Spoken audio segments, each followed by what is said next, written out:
Hello every one. നമ്മുടെ കഴുത്തിന് ചുറ്റുമുള്ള കറുപ്പ്, അതുപോലെ തന്നെ നമ്മളുടെ മുഖത്ത് കാണുന്ന കറുപ്പുകൾ ഒക്കെ നമ്മളുടെ പല രോഗത്തിനും സൂചനകളാണ് നമുക്ക് നമ്മളുടെ ശരീരം കാണിച്ചു തരുന്നത്.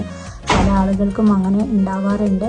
ഇതിൻ്റെ മെയിനായിട്ടുള്ള കാരണം നമ്മുടെ ശരീരത്തിൽ കൊഴുപ്പ് അടിഞ്ഞുകൂടിയിരിക്കുന്നത് കൊണ്ടും അതുപോലെ തന്നെ ഇൻസുലിൻ റെസിസ്റ്റൻസ് ആയിട്ടാണ് ഇത് നമുക്ക് കാണിച്ചു തരുന്നത്. നമ്മൾ കുറച്ച് കഴിഞ്ഞ് കഴിഞ്ഞാൽ നമ്മുടെ ശരീരം ഷുഗർ രോഗിയായി മാറാനുള്ള ചാൻസ് കൂടുതലാണ് എന്നുള്ളതാണ് നമുക്ക് കാണിച്ചു തരുന്ന സിംറ്റം.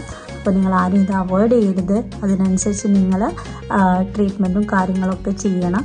അതുപോലെ തന്നെ നമ്മുടെ ശരീരത്തിലുള്ള കൊഴുപ്പിനെ കളയാനുള്ള കാര്യങ്ങളും നിങ്ങൾ ചെയ്യാൻ ശ്രമിക്കാം. Hello every one. നമ്മുടെ കഴുത്തിന് ചുറ്റുമുള്ള കറുപ്പ്, അതുപോലെ തന്നെ നമ്മളുടെ മുഖത്ത് കാണുന്ന കറുപ്പുകൾ ഒക്കെ നമ്മളുടെ പല രോഗത്തിനും സൂചനകളാണ് നമുക്ക് നമ്മളുടെ ശരീരം കാണിച്ചു തരുന്നത്. പല ആളുകൾക്കും അങ്ങനെ ഉണ്ടാവാറുണ്ട്.